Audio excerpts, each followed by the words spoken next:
So happy to be here with you today and just to talk about a wonderful conference theme, Through the Patient's Eyes.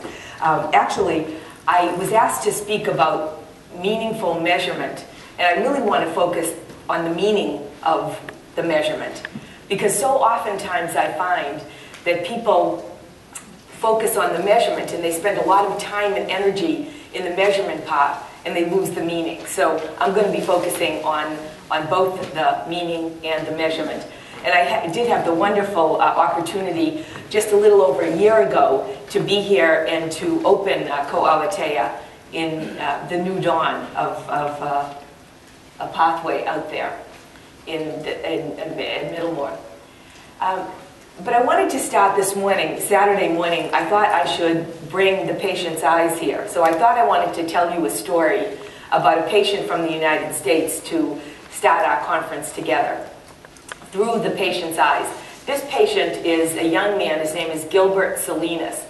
And when I'm doing conferences in the United States, what I'll often do is say, the beginning of the conference is me up on the stage and I'm interviewing a patient. 1 or 2 or 3 patients. I don't know who they are. The conference organizers will introduce them to me in the morning at breakfast, and I'll have coffee with them. And a year and a half ago, I met Gilbert Salinas, and his story was so profound that I wanted to bring it to you. So Gilbert is now 39.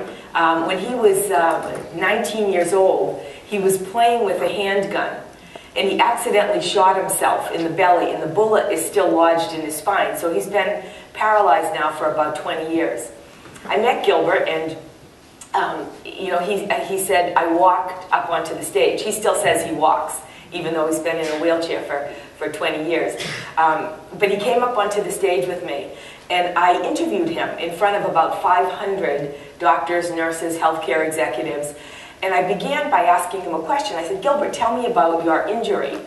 And he was describing that day when he was kind of a careless youth, and he was with a bunch of his friends, and they started playing around, and how that one moment devastated his life looking forward. And I asked him about his health care, and I said, Gilbert, tell me about your doctors and your nurses. And he immediately went to talk about his GP. He said, my doctor loves me. And it's very easy to love Gilbert. He's a wonderful guy. But he said, when I go in to visit my doctor, it's not about introducing myself again. He said, when I walk into his office, he said, they know me. They know my mother. They know my history. They know what I need. They know what I like. He said, they love me so much, it's comical. He kept using that word. It's comical how much my GP and his team love me, and how much he loves them.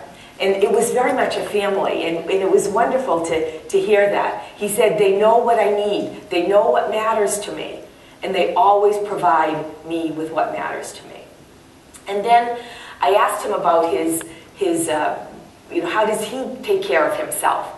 And he said that he basically pulled out his cell phone. And he said, by the time I get to my car, and I'm folding up my wheelchair, and I'm putting it in my car, he said, my cell phone will ring, and all my lab results will be on my cell phone.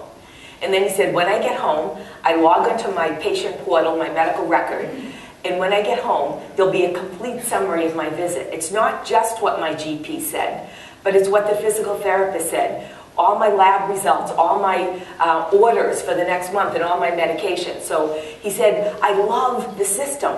I love the people. I love the technology. He said, I get to take care of myself with the coaching of my doctor because it works so well. And I was thinking what a wonderful story it was, and I wanted to meet his GP. And I was thinking also it was a little bit boring because he was just going on and on about how great everything was. And so I asked him a question, and I don't know why, but I said to him, tell me about your wheelchair. And he was telling me about it. He said, it's the latest technology, it's hydraulic, it only weighs 16 pounds, it's a fantastic piece of equipment. And I said, does anything ever go wrong? And he said, well, only when I get a flat tire. Now, I've been in healthcare for 30 years. And I can honestly tell you, I never thought about a wheelchair getting a flat tire. It never went through my head. I just didn't think about it. So I said, Gilbert, what happens when you get a flat tire?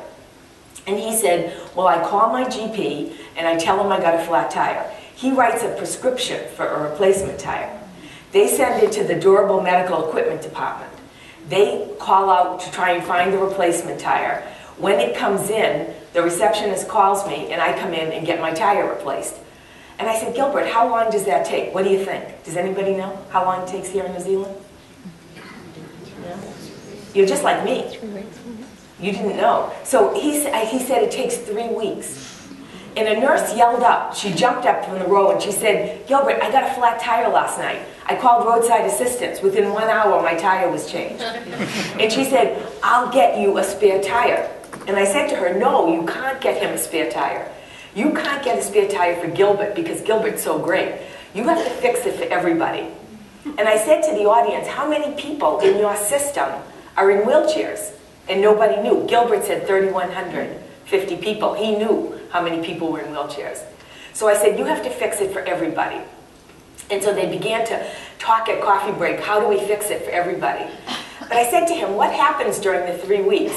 And he said, you know, Maureen, sometimes when you get a sprained ankle and you have to overcompensate on the other side, he said, that's what happens to me. For 3 weeks, I have to pull really hard on the flat tire side to make it go, and that throws all my back muscles out because the bullet's still lodged in my brain, I'm in my spine. I need to take pain medication, and that means I can't work.